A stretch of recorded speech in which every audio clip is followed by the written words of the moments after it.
esta, esta bonita clase sobre lo que es el síndrome meningio, ¿sí?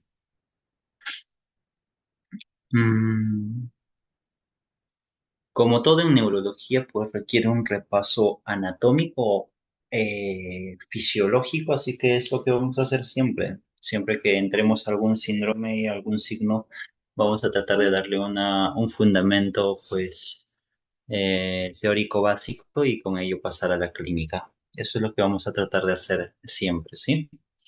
Eh, si tienen alguna duda, no tengan temor en poder levantar la mano y pues trataremos de darles algún tipo de explicación, las que se requieran, ¿sí? Muy bien, pasamos entonces a lo que es el síndrome meningio. Antes de esto, definir a lo que es la meningitis, pues es muy sencillo, es una inflamación, ¿verdad? Es un trastorno irritativo inflamatorio de la leptomeninges. Pero para nosotros determinar qué es la leptomeninges, en primer lugar determinaremos pues cuáles son las capas de las meninges, qué son las meninges y cuáles son sus funciones. Básicamente tienen una función protectora, al igual que la calota, de lo que es el encéfalo craneano y también de lo que es la médula espinal. Tienen capas, las capas más descritas y más reconocidas por todos nosotros es la dura madre. Ahora lo señalo. Mm, Muy bien. Acá tenemos a lo que es a la dura madre. La siguiente capa de afuera hacia adentro sería la aracnoides y finalmente la capa más relacionada con el encéfalo, más cercana a ella, sería la pía madre. ¿Sí? A su vez, estas capas tienen pues subcapas y dentro de la dura madre tenemos a la dura perióstica, a la dura meningia y a la capa de células basales.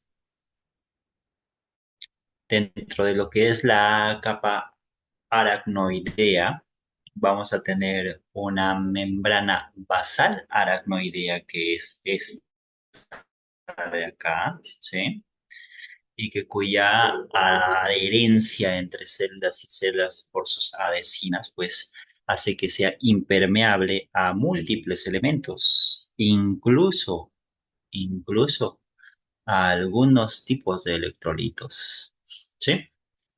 Y acá tenemos una capa trabeculada que tiene como base justamente esta membrana basal a donde se anclan y también a lo que es la pía madre.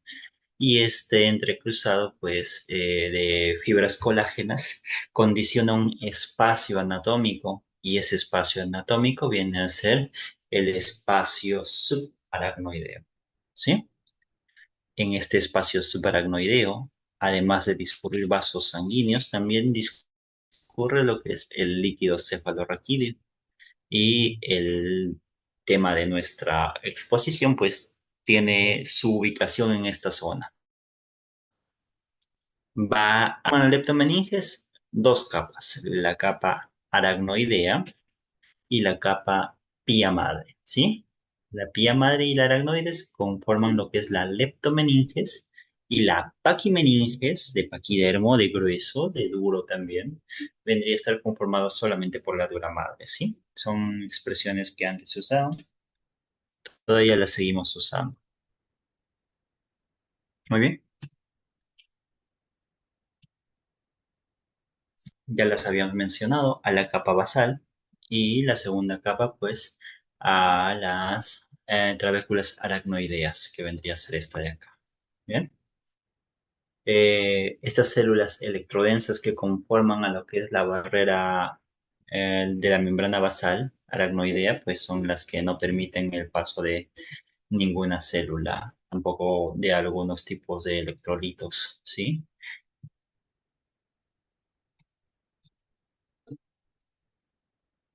¿Dónde se forma el líquido cefalorraquídeo? Se forma en esta estructura, el plexo coroideo. El plexo coroideo está ubicado sobre todo en el sistema ventricular, tanto en los ventrículos laterales Tenemos al tercer ventrículo y al cuarto ventrículo.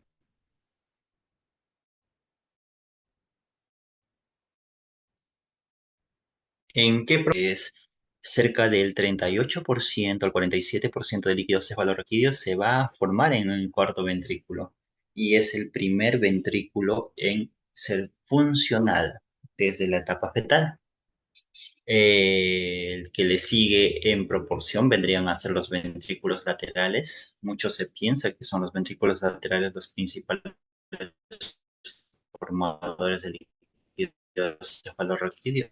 Ahora lo estamos desmintiendo, ahora estamos de tomador, ¿sí?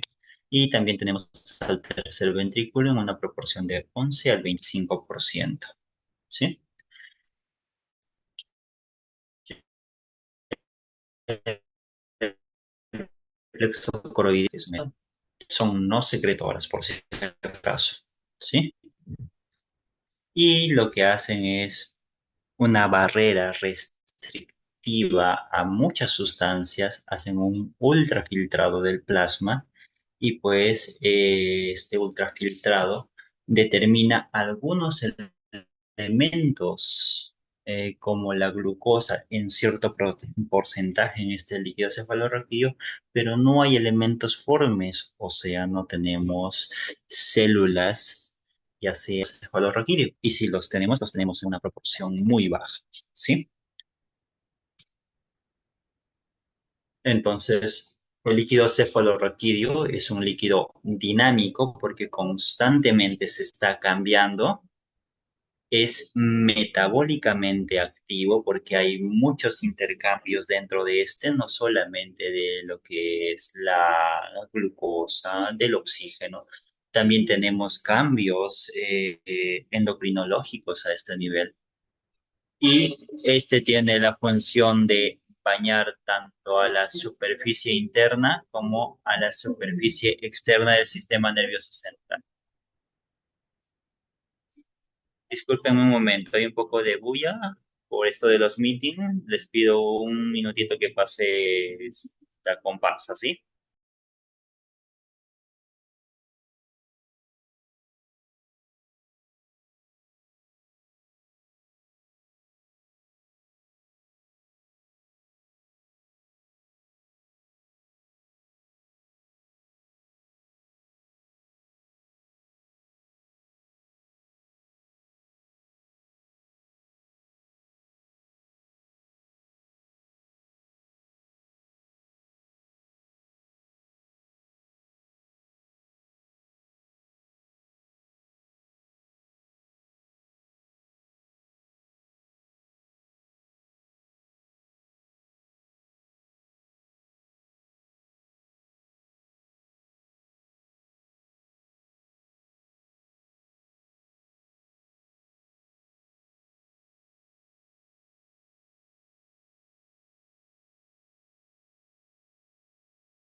Muy bien, retomamos, disculpen. Demasiada interferencia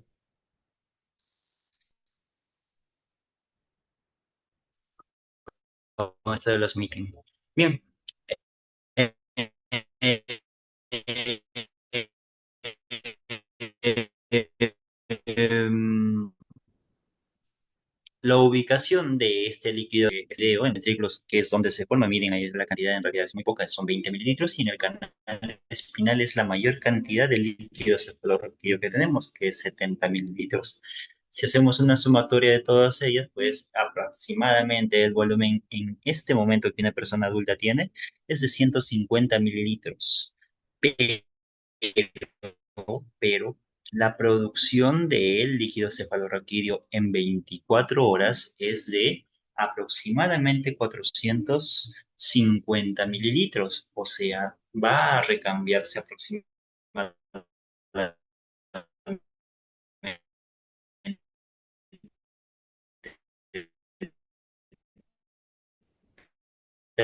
tres a 3.5, ¿sí? Es importante lógica más adelante cuando veamos el tema de la punción lumbar. Sí, ahí es que yo anoto, estoy anotando acá que es 35 mililitros por minuto. Si nosotros multiplicamos aproximadamente tenemos un volumen minuto de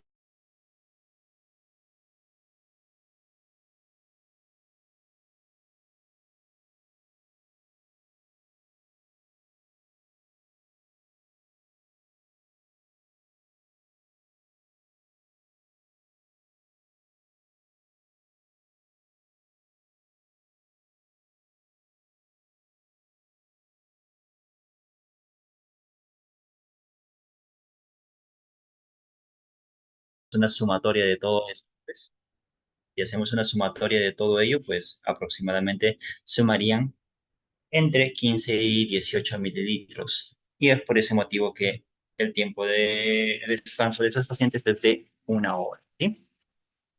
Muy bien. La distribución de las meninges a nivel de la médula tiene la misma distribución. Hacia la parte más periférica tenemos a la dura madre, que vendría a ser esta de acá. Tenemos a lo que es la aracnoides y también a lo que es la pía. La diferencia tal vez con el encéfalo de estas meninges es que su punto de anclaje, en especial de la dura madre, que es el sostén, se ubica a nivel de lo que es la calota en la parte superior y en la parte inferior por el ligamento dentado, ¿sí? A los laterales, los ligamentos dentados que son extensiones, que vienen a ser estas de acá, ¿sí? Que son extensiones de lo que es la pía madre, van a dar la estabilidad de la médula hacia adelante y hacia atrás. Así que estos tienen una proporción de 21 pares aproximadamente. Y pues gracias a esta extensión de la pía madre y que se ancla la dura mal es que le da el sostén a lo que es la médula espinal, ¿sí? Una vez más, el líquido cefalorraquídeo tiene una función mecánica, química y también pues su formación principalmente está dado en los plexos coroideos, hasta en un 70% y en un 30% restante es un ultrafiltrado intersticial, ¿sí? No necesariamente en los plexos coroideos, sino a nivel de las paredes de los ventrículos. Recuérdense que la distribución de estos plexos coroideos en los ventrículos laterales es a nivel de la base, en el caso del tercer ventrículo es a nivel del techo y de lo que viene a ser el cuarto ventrículo también es a nivel del techo, ¿sí? Pero como se pueden ubicar o como se pueden dar cuenta, no es en toda la extensión del ventrículo la ubicación de estos plexos coroideos. En la pared del resto de esta estructura es que se produce este ultrafiltrado y pues sumaría el 30% restante de lo que vendría a ser la formación de líquido cefalorraquídeo. Una vez más, la producción hora es de 20 mililitros. Eso hace un total aproximado de 50 500 mililitros al día y el recambio aproximado del líquido cefalorraquídeo de 3 a 3.5 veces al día, ¿sí? Acordarse constantemente de eso porque justamente la inflamación, la obstrucción de este sistema puede condicionar a edemas, puede condicionar a hidrocefalia, puede condicionar a quistes aracnoideos, ¿sí? Muy bien. Ok. ¿Cómo se produce la reabsorción de este líquido? Bueno, todos sabemos de la reabsorción a nivel de lo que son las granulaciones aracnoideas. Estas granulaciones aracnoideas son un conjunto, un racimo de estructuras que se encuentran a nivel de lo que viene a ser el seno sagital superior, ¿sí? Y hacen un drenaje justamente hacia lo que es el seno venoso que viene a ser esta estructura. Bien. Entonces el líquido cefalorraquídeo viene por acá, el líquido cefalorraquídeo viene por acá, ¿sí? Y pasa esta barrera esta granulación aracnoidea hacia lo que es el seno venoso. Bueno, se piensa que esa es la principal forma de reabsorción, pero en realidad no es tanto así, ¿sí? ¿Por qué? Porque se ha determinado que en edades fetales que ya tenemos producción de líquido cefalorraquídeo, estas granulaciones aracnoideas no están bien formadas, no están capacitadas. Es más, en mamíferos pequeños como los roedores no las tienen. Entonces, llama la atención que estos roedores que tienen líquido cefalorraquídeo, al igual que el feto y que constantemente se están produciendo, pues se pregunte uno dónde es que se reabsorbe. Y de ahí sale la siguiente teoría, que se estaría reabsorbiendo a nivel de lo que viene a ser la vaina de los nervios, a nivel de los pares craneales uno y 2, ¿sí? Así que esta es la explicación lógica y tal vez donde se reabsorbe principalmente lo que es el líquido cefalorraquídeo. Ya se han hecho más estudios y pues hay un sistema linfático que permite la reabsorción también de este líquido asociado al resto de sistemas.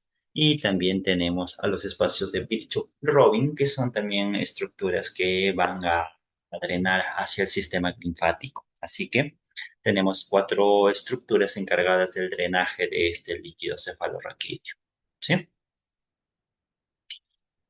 Es importante determinar dentro de lo que se va a estudiar qué es una encefalitis y no viene a ser sino la afección del parénquima cerebral. Por ende, si está afectando al parénquima cerebral y dentro de estos al lóbulo frontal, muchas veces, no, en realidad siempre, van a haber afección en alguna proporción de lo que viene a ser las funciones mentales. Así que hay que tener en cuenta eso, ¿sí?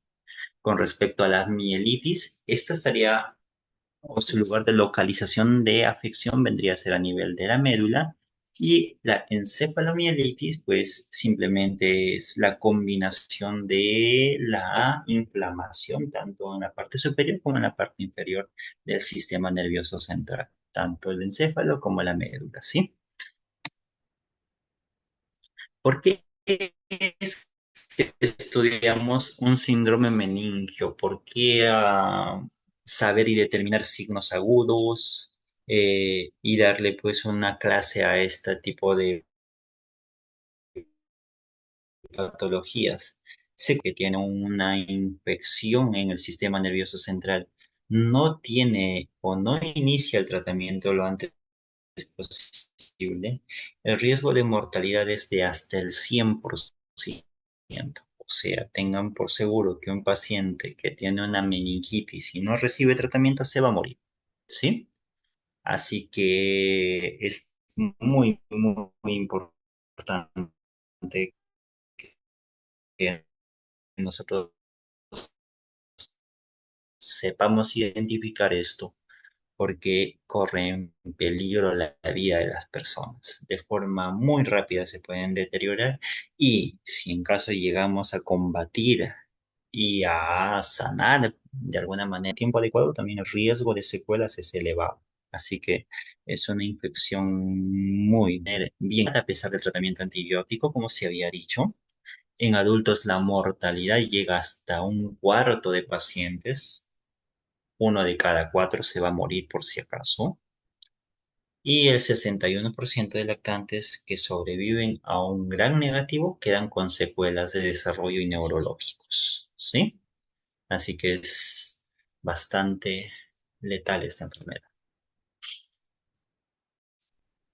Dentro de lo que es la prevalencia, si podemos observar a nuestro país, es uno de los que tiene la menor prevalencia en realidad laboral y económica, menos de 20 la mortalidad, si bien es cierto no somos los mejores previniendo esta enfermedad, algo hacemos. Así que la mortalidad va desde 0,25 hasta un máximo de 0,48 por cada 100.000 personas. La etiología varía de acuerdo a los grupos etarios, ¿sí?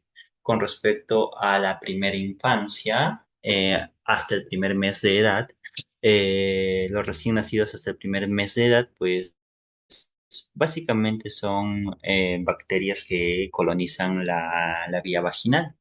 Y dentro de estas tenemos al Streptococcus agalactiae, a la Listeria monocytogenes y Escherichia coli como principales agentes.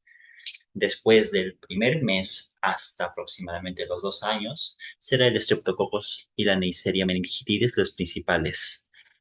Al igual que en los adultos, la Neisseria meningitidis y el Streptococcus pneumoniae también siguen siendo las principales bacterias productoras de esta infección. Ya pasados los 50 años, acá se suma otro agente, aparte del estreptococo y la Neisseria meningitidis, la Listeria monocytogenes, ¿sí?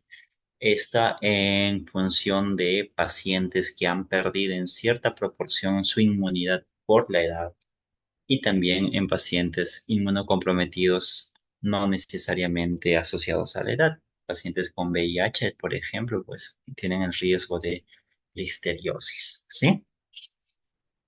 Muy bien. Hablemos entonces de los síntomas de esta enfermedad. Es común que se presente con una cefalea. Y dentro de esa cefalea, la característica es holocraneal o de una forma o de una intensidad sorda, no bien caracterizado muchas veces. Si la intensidad llega a ser de moderada a severa, es continua, no hay cambios ni con el sueño ni con actividades, como si pasaría pues en algún tipo de cefalea primaria. En estos casos, las valsalvas como la tos o aumentos de pujo o aumento de la presión intraabdominal puede condicionar a mayor cefalea y los movimientos de la cabeza por distensión de las meninges, ¿sí? Puede asociar también vómitos, fotofobia, fiebre y si se acuerdan dentro de nuestras banderas, pues la fiebre es una bandera roja en este caso en todos los tipos de cefalea. Asocia también contracturas musculares a nivel cervical y a nivel pélvico, ¿sí? Y vamos a ver, ¿cuáles son los síntomas más destacados? En este estudio se determinó que principalmente en los adultos y tanto en los adultos mayores era el dolor de cabeza, ¿sí? La rigidez de nuca también era muy frecuente en los adultos, pero ya no tanto en los adultos mayores. Las náuseas, la fiebre sí fue proporcional, fue frecuente también en los adultos y adultos mayores. Bien. Eh, Aparte de eso, si estamos hablando de la Neisseria meningitidis, pues estas van asociadas a lo que son un rash a nivel de cutáneo, así que en los adultos se vio mayor frecuencia esto.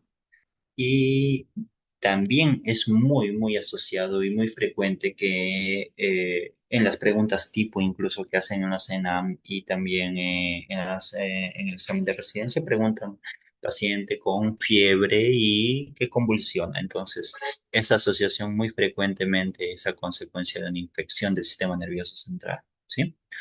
Las convulsiones también son frecuentes en este tipo de patologías. No hay un tipo de convulsión bien determinado, en realidad pueden ser focales o generalizadas. No es que el tipo de convulsión nos vaya a indicar si eso no es esto o una meningitis, ¿sí? Sí hay una asociación directa definitivamente. Y el papiledema porque hacen también estos pacientes una hipertensión endocranial producto de la mala reabsorción de líquido cefalorraquídeo por obstrucción de estas granulaciones aracnoideas y como consecuencia, pues, aumento de la presión intracraneal. Sí se da esto en todos los pacientes que tengan compromiso del encéfalo. Entonces estamos hablando de una encefalitis o una meningoencefalitis, o sea, asociación de la infección a nivel de médula y también de encéfalo, ¿verdad? Entonces, hay un trastorno del sensorio y este concepto lo van a ir manejando y viendo a lo largo de toda su carrera. Pero yo como neurólogo me pregunto, a qué se refieren como trastorno del sensorio? En realidad no es muy específico eso, ¿sí? no querrán decir tal vez una alteración en el nivel de conciencia. Pues eso, muchas de las personas le llaman trastorno de sensorio o alteraciones al nivel de conciencia o al contenido de conciencia, en este caso alteración de las funciones mentales, ¿sí? Así que hay que definir mejor un poco esto de nuestra semiología para poder enfocar bien a nuestros pacientes a futuro.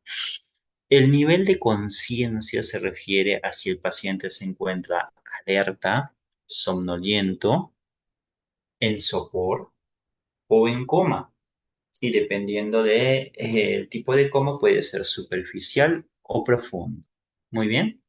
Entonces, cuando nosotros hablamos del nivel de conciencia alerta, el paciente, cuando uno se le habla, si en caso está dormido, pues rápidamente se despierta, conversa con nosotros.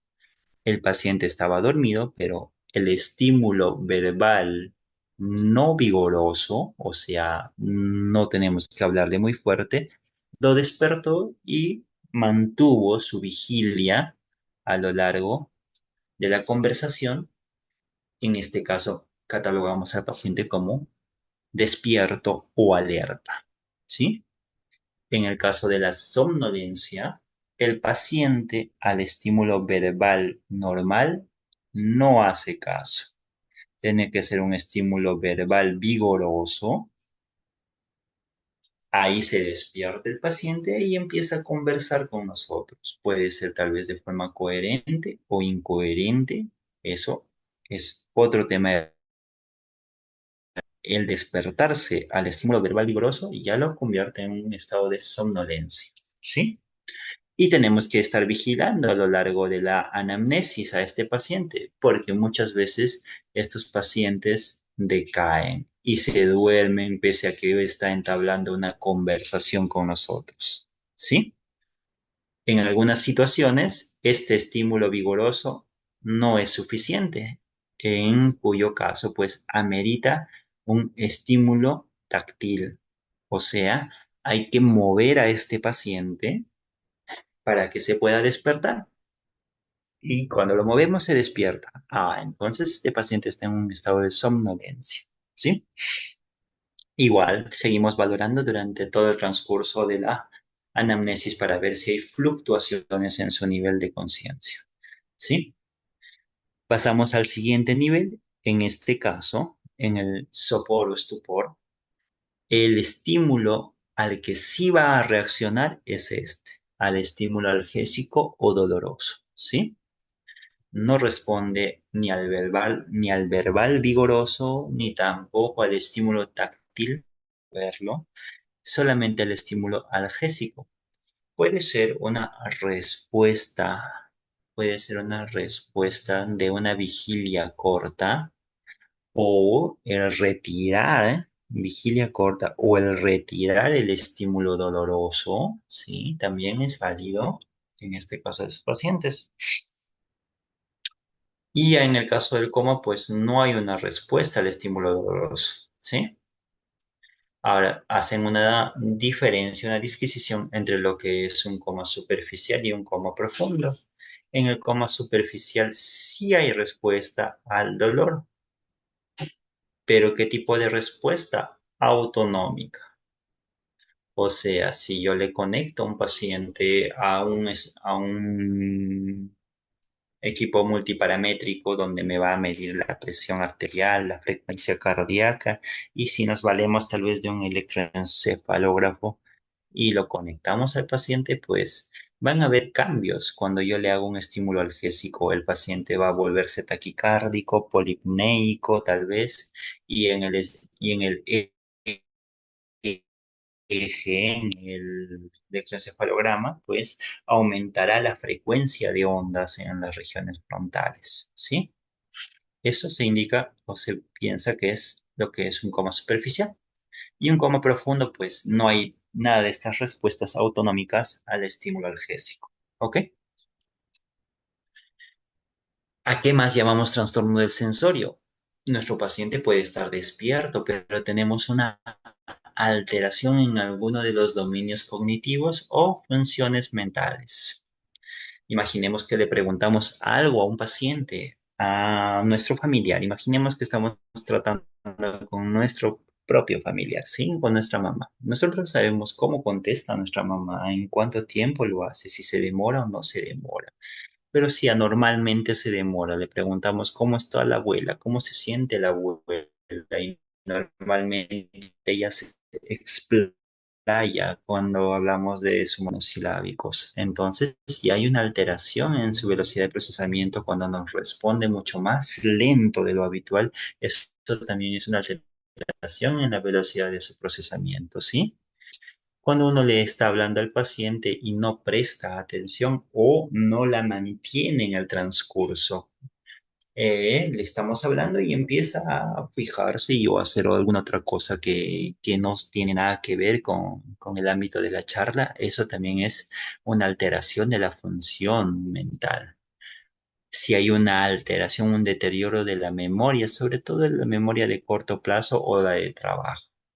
En estos casos, esa es la que más se ve afectada, ¿sí? Y si en caso tenemos alteraciones del lenguaje, ya nos indican que hay una focalización de qué lóbulo, del lado izquierdo, ¿verdad? Del posible lóbulo frontal o temporal. Así que esto del lenguaje es importante porque nos indica que ya estamos teniendo lesión posiblemente estructural de esta zona, ¿sí?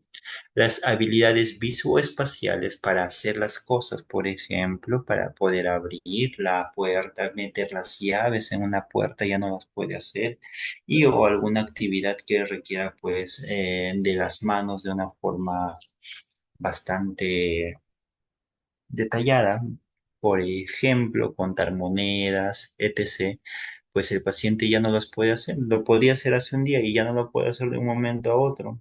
Es muy raro, ¿no? Entonces, todas estas alteraciones en las funciones mentales nos tienen que hacer sospechar que el paciente tiene algún proceso encefálico, o sea, una encefalitis, una meningoencefalitis en las situaciones de agudeza. Bien. Vamos entonces con los signos. Ya vimos los síntomas, vamos a los signos que nos podrían estar generando en el caso de la meningitis. La rigidez de nuca es el signo más conocido. ¿Y cómo se debería evaluar al paciente para poder determinar si tiene o no tiene una rigidez de nuca? Pues en primer lugar, el paciente tiene que estar completamente echado, en una posición de 180 grados, ¿sí? Ahora, cuando se le hace pues la flexión de la cabeza, primero hacemos una leve maniobra lateral, lateralizamos la cabeza para que puedan relajarse los músculos y no poder pues tener una rigidez paratónica asociada, ¿sí? Cuando hay una contractura cervical por algo, podríamos generar una contractura extra que no está asociada a lo que viene a ser el síndrome meningio y pues con esas maniobras laterales de lateralizar la cabeza podemos relajar estos músculos y ser más específicos para determinar una rigidez de nuca. Y después de ello hacemos una flexión de la cabeza, ¿sí? Cuando decimos que es positivo la rigidez de nuca, pues cuando hay una resistencia, el paciente ofrece una resistencia a este movimiento pasivo y o genera dolor. Cualquiera de estas dos circunstancias, no solamente el dolor, ¿eh? Si ya genera una resistencia, no quiere que se le haga esta flexión y pone dura la cabeza, pues esa ya es un signo positivo de rigidez de nuca. Bien, ahora hablemos del Kernig, ¿sí? Del Kernig en forma de K. Acuérdense así, ¿sí? Entonces, lo que nosotros vamos a hacer en este caso es, vamos a hacer en primer lugar una flexión de la rodilla aproximadamente en 90 grados y después de ello vamos a hacer una elevación de la pierna que está flexionada hacia la parte superior. Podrían ser de 30 a 50 grados más Y con ello el paciente, si es que presenta una irritación meningia, va a presentar o dolor espinal o va a hacer resistencia al movimiento, no va a querer que se le haga esta extensión secundaria, ¿sí? O va a hacer una flexión de la otra pierna, ¿sí? Entonces, bajo esas tres circunstancias, nosotros indicamos que es un Kernig positivo. Y en la siguiente situación, pues, vamos a determinar un Brudzinski, ¿sí?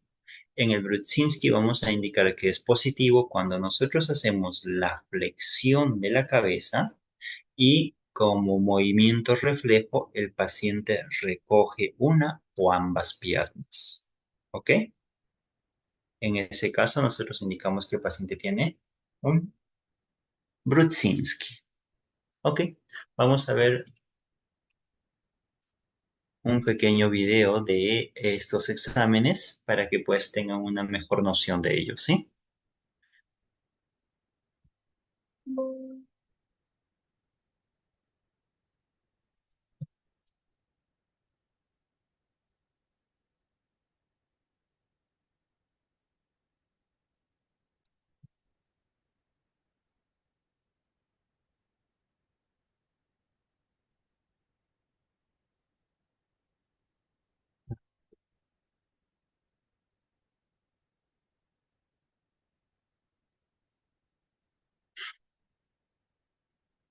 Keep it, son.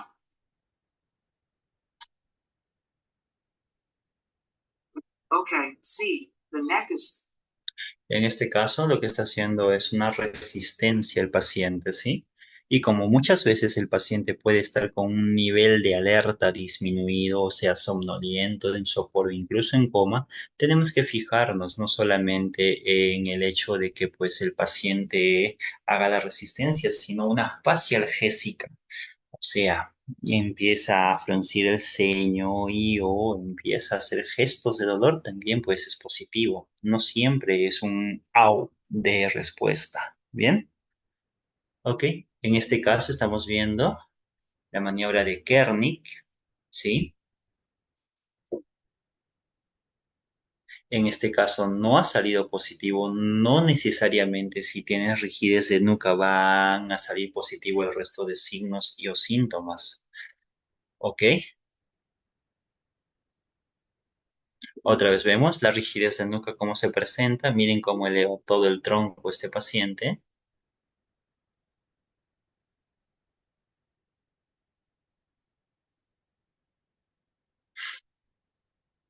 Cuando nosotros hacemos esa flexión, el paciente puede elevar las piernas como respuesta.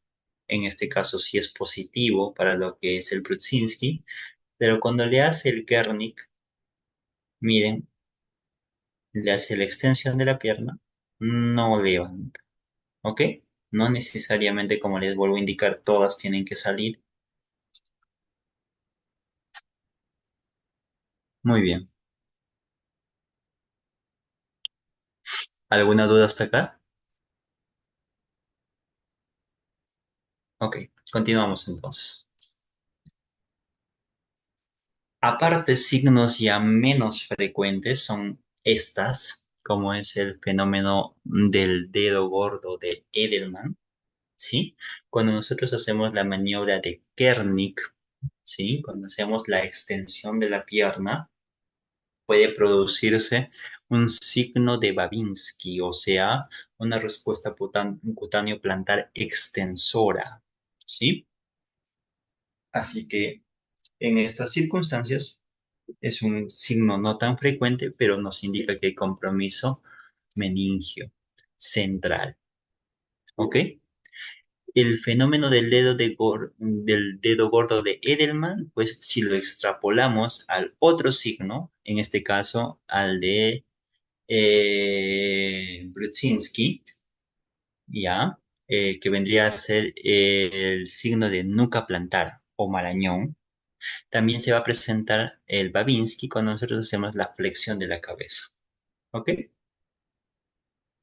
El signo de Binda es cuando nosotros hacemos una lateralización de la cabeza Y al momento de nosotros distender las meninges, al nosotros distender en esta maniobra las meninges, el paciente hace una rotación troncal. Todo el tronco lo gira hacia el lado que estamos haciendo la rotación. En este caso, el paciente gira todo el cuerpo o el hombro en tal caso, del lado contralateral a donde nosotros estamos haciendo la rotación cefálica.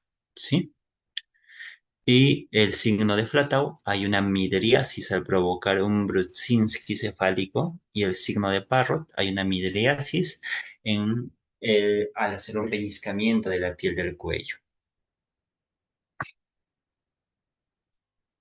Muchas veces podemos adoptar una actitud en gatillo de fusil, o sea, el paciente hace una flexión de la pierna sobre el tronco y hace una extensión de lo que viene a ser la parte dorsal de lo que viene a ser el tronco y la extensión de la cabeza. Adoptando esta posición, distiende lo menos posible lo que es la meninges y pues es una posición analgésica en realidad para los pacientes. ¿Sí? Y este signo importante también que lo usamos en la emergencia, se sometió a una revisión que es el yaw accentuation, ¿no? Que vendría a ser la acentuación del dolor al realizar las sacudidas laterales de la cabeza. Bien, ya en un momento más vamos a ver cómo se realiza esta maniobra, pero básicamente pues el sacudir la cabeza condicionaría una distensión de las meninges y por consecuencia dolor. Y bajo este parámetro, pues uno indicaba que había tal vez irritación de las meninges. En el estudio o en esta revisión Cochrane de muchos artículos se determinó que este signo al menos no era patognomónico, no determinaba tampoco si debíamos adoptar pues un manejo intensivo en estos casos, y podrían tener muchos mimics. Así que está para poder tenerlo como un parámetro más y como una herramienta más de los signos que podemos realizar. Y la ventaja de este signo es que es bastante,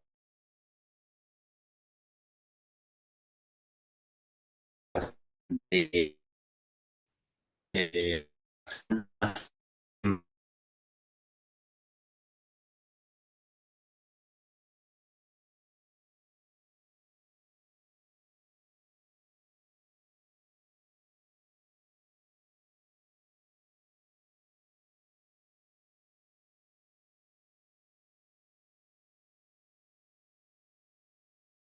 vamos a ver en la siguiente clase. ¿Sí? Y esto sí denota pues que el paciente está presentando algún tipo de complicación a consecuencia de este síndrome meningio. En muchos casos abscesos a consecuencia de la infección primaria. ¿Sí? Y finalmente también podríamos tener oftalmoplegia si hay compromiso de la base, y este compromiso de la base normalmente está generado pues por inflamación de las meninges basales. Eso lo realiza un germen en específico más que otros, que es la tuberculosis. Así que podríamos tener también en estos casos oftalmoplegias. ¿Qué es una oftalmoplegia? Pues es lo que vamos a ver ahora. Cuando uno evalúa a este paciente, podemos ver que en la mirada primaria ya hay una abducción de lo que es el ojo izquierdo, o bueno, del ojo derecho de los que estemos viendo en la pantalla.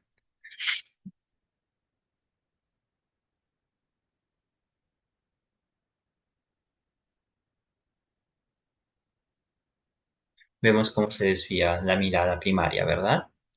Entonces, en este caso, el paciente tiene una paresia de lo que viene a ser el tercer par del lado izquierdo del paciente. Bien. Y eso es a consecuencia muchas veces de las aracnoiditis basales, inflamaciones basales de la aracnoides, y que a consecuencia podrían llevar incluso a vasculitis, y como consecuencia de esa vasculitis, zonas de infartos a nivel de lo que es el tronco encefálico. Y como consecuencia, lesiones de muchos pares craneales, algunos pares craneales, y o focalización también, porque va por ahí la vía piramidal, ¿verdad? Entonces, podríamos tener cualquiera de esos síntomas a consecuencia de ello. Tenemos muchos tipos de gérmenes asépticos, y en este caso la asépticos porque no crecen en los cultivos que se hacen cuando se les hace una punción lumbar, y son normalmente los virus. Y los virus normalmente tienen pues una afección más sistémica, o sea, normalmente cursan con encefalitis o meningoencefalitis en poca proporción, ¿sí? Y los virus más asociados con las encefalitis son definitivamente los enterovirus. Es la primera causa de meningitis en pacientes adultos, ¿sí? La influenza puede ser una de las causas frecuentes, pero más que esa es la del virus herpes simple, antes que la influenza.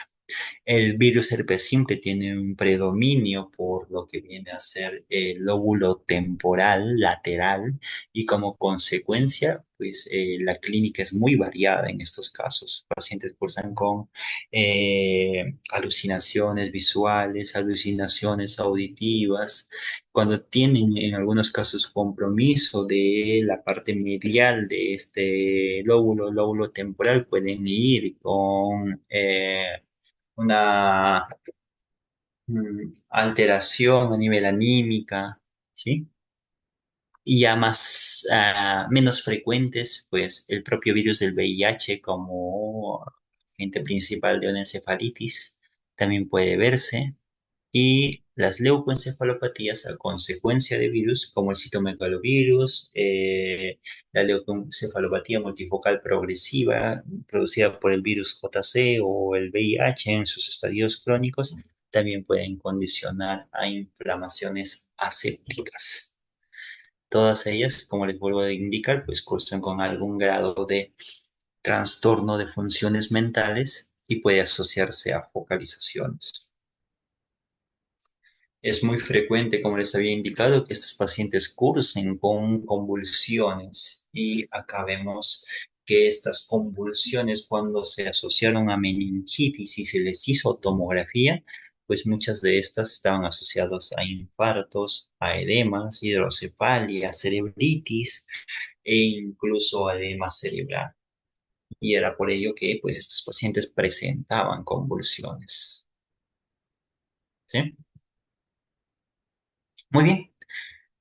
Cuando uno habla de este síndrome meningio, implícitamente tiene que saber también lo que es el líquido cefalorraquídeo y la composición, y esto sí se tienen que grabar, es necesario. ¿Por qué? ¿Cómo está compuesto? Pues está compuesto por agua, tiene proteínas en una proporción de 15 a 45 miligramos por decilitro. La cantidad de glucosa en el líquido cefalorraquídeo es 60% de la glucosa plasmática, y decimos que hay un consumo de glucosa, o sea que una bacteria o un hongo está consumiendo esta glucosa cuando está por debajo del 50% de la glucosa plasmática, ¿sí? Es proporcional, porque imaginemos que sea un paciente pues con diabetes que tenga 200 de glucosa frente a un paciente que tenga 100 de glucosa. No hay un valor estático, tiene que ser dinámico en proporción a la cantidad de glucosa que uno tiene, ¿sí? La cantidad máxima tanto de glóbulos blancos como de linfocitos, de células blancas, es de 5 para ambos, ¿sí? Cuando uno obtiene estos líquidos, pues tiene que determinar cuál es el aspecto. El aspecto del líquido cefalorraquídeo es un cristal de roca, como vemos acá, como si fuera el agua de caño, ¿verdad? La diferencia es que es un poco más coloide porque tiene proteínas, y estas ya vendrían a ser formas patológicas de lo que es el líquido cefalorraquídeo, desde un turbio hasta un santo crónico, ¿sí?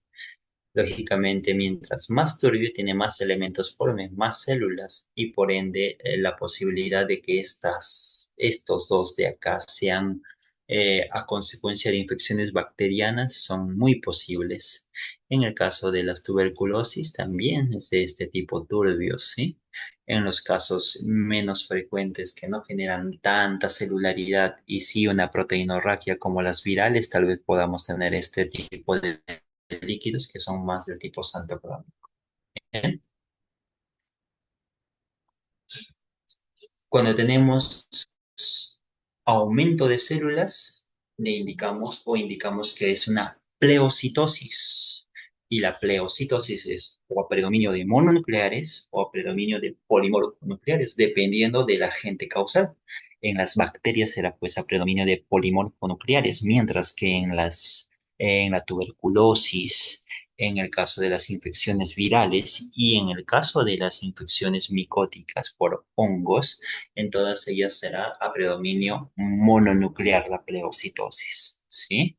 Si es que encontramos la presencia de hematíes, pues normalmente no se deberían encontrar y podría estar asociado a una infección del tipo herpética porque pueden ser sangrantes estos tipos de encefalitis virales, ¿sí? Y el nivel elevado de proteínas, la proteinorraquia, que es el término adecuado para determinar, pues también nos va a indicar cuál podría ser el agente causal. Ahora vamos a ver eso. Primero, antes de eso, la punción lumbar. La punción lumbar, doctores, todos ustedes están o deben estar en la capacidad de realizar este procedimiento, ¿sí? Es un procedimiento médico, no es un procedimiento especializado. Así que deberían saber y deberían hacerlo en algún momento de su vida. Apréndanlo bien para que no hayan errores. Es como cualquier otro procedimiento que lo van a tener que realizar. Así que en el conocimiento y en la práctica está la destreza. Muy bien, es un procedimiento. En primer lugar, tenemos que ubicar al paciente. La forma correcta de la posición, pues, es de acuerdo a cómo se exponga mejor la columna. Muchos prefieren hacerlo sentado, muchos prefieren hacerlo en un decúbito lateral, dependiendo de si uno es diestro o zurdo, va a colocar al paciente ya sea de un decúbito lateral derecho o izquierdo. Si es que es uno diestro, lo pone del cúbito lateral izquierdo y viceversa. Si uno es zurdo, lo pone del cúbito lateral derecho. Bien. La ubicación de la punción lumbar, ¿dónde debería ser? Pues ahí ya la ven. En el caso de las punciones lumbares, pues nosotros tenemos que ubicar la espina ilíaca anterosuperior. Una vez que hemos determinado la espina ilíaca anterosuperior, vamos a trazar una perpendicular hasta la espalda y con ello vamos a justamente determinar el espacio intervertebral que está a esa perpendicular. Esa debería estar entre L3 y L4. Ese es el lugar ideal donde uno debe realizar. Pero por conocimientos anatómicos, nosotros sabemos que la médula llega hasta L1 en el caso de los varones y en el caso de las mujeres hasta el espacio intervertebral entre L1 y L2, ¿verdad?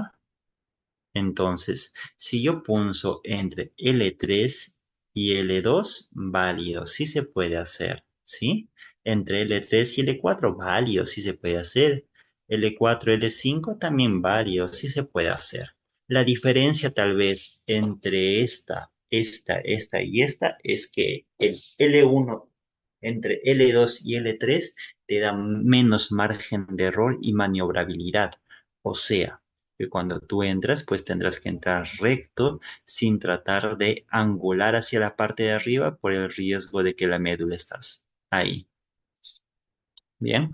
En cambio, en L3, L4 sí, hay la amplitud de poder angular o hacia arriba o hacia abajo hasta encontrar el espacio subaracnoideo.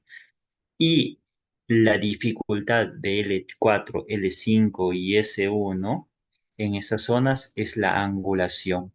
Cada vez se vuelve más obtuso este ángulo, así que es mucho más difícil ingresar con la aguja, requiere un poco más de práctica para poder hacerlo en esas posiciones, ¿sí? Pero también se puede hacer.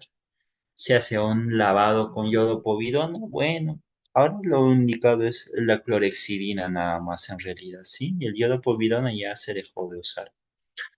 Y analgesia, depende. Depende de la escuela en realidad, doctores. Si es que van a la escuela del Instituto Nacional de Ciencias Neurológicas, por ejemplo, ellos sí lo hacen con anestesia, pero en Almenara se hace sin anestesia. Y tiene una explicación también lógica. Cuando nosotros hacemos una anestesiamos al paciente, pues nosotros tenemos que ingresar y nuestras agujas normalmente, nuestro anestésico llegan hasta acá, hasta lo que viene a ser el ligamento interespinoso. No llegan más adentro, ¿sí? Entonces nosotros anestesiamos toda esta zona, técnicamente. Pero si se dan cuenta, la aguja entra y llega a pasar la dura. La dura tiene inervación sensitiva también, o sea que va a doler cuando pase por ahí, ¿sí? Así que en ese sentido, pese a que nosotros anestesiamos, puede generar todavía dolor la punción lumbar. Bien.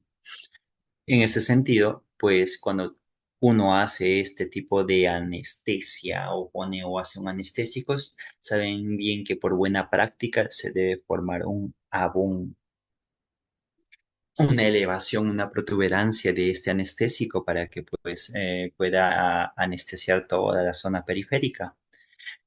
El problema de hacer este abón es que uno palpa los espacios intervertebrales, peñizca, ingresa con las uñas a esos espacios intervertebrales para poder determinar dónde se encuentran. Y cuando tú haces este abón, pierdes la referencia anatómica y por ende el riesgo de que entres con la aguja y falles es mayor frente al hecho de que no hagas este abón. Es por ese motivo que en Almenara preferimos no hacer el abón. Tenemos un solo ingreso, genera, sí es cierto, el dolor, pero pues como les vuelvo a decir, el riesgo del dolor en el otro caso también está presente. Igual cuando entra la aguja del anestésico también duele, así que dolor siempre va a haber, ¿sí? Ok, estas son las dos posiciones, sea sentado o sea echado. Se prefiere estos casos para los niños y obesos porque expone supuestamente mejor la columna. Es variable, como les vuelvo a decir, todo depende de la posición del paciente y de la práctica que uno tenga, ¿sí? Y como les vuelvo a decir, nosotros hacemos o usamos referencias anatómicas. Esta viene a ser la espinilla cántaro superior, esta viene a ser la columna, y nosotros hacemos un trazo que interseque en 90 y justamente en el punto cero, en este nivel, pues estaría ubicado lo que es el espacio intervertebral L3, L4. Hacemos la limpieza correspondiente, ¿sí? Normalmente se debe poner campos para aislar la zona de función. No lo han hecho en esta secuencia de fotografías. Usamos una aguja de punción lumbar. Normalmente para adultos usamos el número 18 a 20 y pues después de haber llegado y haber punzado adecuadamente y estar en el espacio aracnoideo, antes de recolectar debemos medir la presión de apertura y esta presión de apertura debe ser menor de ¿cuánto? De 15. Si nosotros tenemos una presión de apertura mayor de 20 o mayor de 40, pues nos va a dar también el riesgo de ¿qué? De hipertensión endocranial. Así que recuerden que la hipertensión endocranial también está asociada a la meningitis y por ende se debe tener una imagen tomográfica también de estos casos para poder descartar que no esté con un edema cerebral y el riesgo de posibles hernias, ¿sí? Si la presión está bastante elevada por encima de 40 centímetros de agua, el agente muy frecuentemente asociado es el criptococos en pacientes con HIV, ¿sí? Entonces, la presión de apertura también ya nos va dando una señal de cuál podría ser el agente etiológico. Ahora, para generar y para evitar las posibles hernias y o desplazamientos encefálicos por cambio de presión, pues nosotros tenemos que regular el goteo. O sea, no es recomendable que de primera intención saquen la aguja y simplemente vean cómo sale el líquido, ¿sí? Lo que tienes que hacer es dejar la aguja y sacar un poco que vaya goteando, pero sin sacar completamente la aguja, y de esa manera tú regulas la cantidad y la frecuencia del goteo. Terminas lógicamente con hemostasia de la zona. Y estas son las posibles complicaciones. Tal vez si la más severa, las hernias, y estas hernias podrían conllevar incluso a una falla cardiorrespiratoria de haber compresión a nivel de tallo encefálico producto del desplazamiento. El dolor referido en la zona, definitivamente, pero esta es la complicación más frecuente, ¿sí? Es la cefalea postpunción lumbar, que va en aproximadamente un tercio del caso de los pacientes y puede extenderse desde el momento de la punción hasta 48 horas posteriores al procedimiento. Tratamiento: hay que hidratarlo, hay que dejarlo en reposo y con ello analgésicos para mejorar el dolor, y con eso mejoran normalmente. El riesgo de que se produzca una hernia lumbar bajo las siguientes condiciones: si el paciente presenta un estado mental alterado, o sea, nos está diciendo que el nivel de conciencia está bajo, hay un déficit neurológico focal que nos indicaría que tal vez está asociándose a una posible absceso cerebral, ¿sí? La historia previa de que el paciente tiene algún tipo de otra enfermedad nerviosa central, si tenemos signos de hipertensión endocranial, como es la hipertensión, bradicardia, signos tardíos, ¿verdad? Inmunosupresión, papiledema, anormalidad respiratoria, una respiración de Chinston, por ejemplo, y o convulsiones. Bajo esas circunstancias hay que parar las orejas, hay que tener más cuidado con lo que es la punción lumbar por el riesgo de posibles hernias. ¿Ok? Y este vendría a ser la tablita o algoritmo para que puedan ustedes enfocar y comenzar el tratamiento empírico tal vez con el primer estudio. En los casos de la listeria, por ejemplo, va a haber una pleocitosis a predominio mononuclear, pero normalmente es no mayor de 500, ¿sí?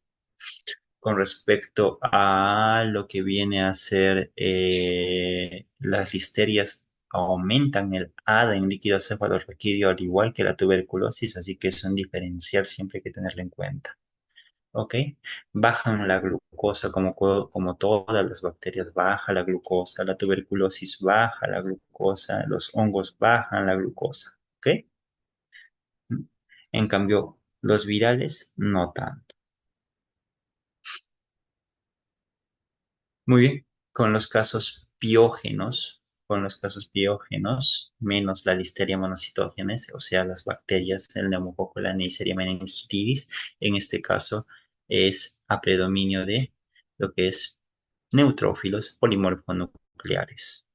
Bien, en el caso de lo que vienen a ser los hongos, el agente más frecuentemente asociado es el criptococcus, para lo cual se le hace tinta china, y con eso pues nos puede dar ya positividad para este tipo de hongo.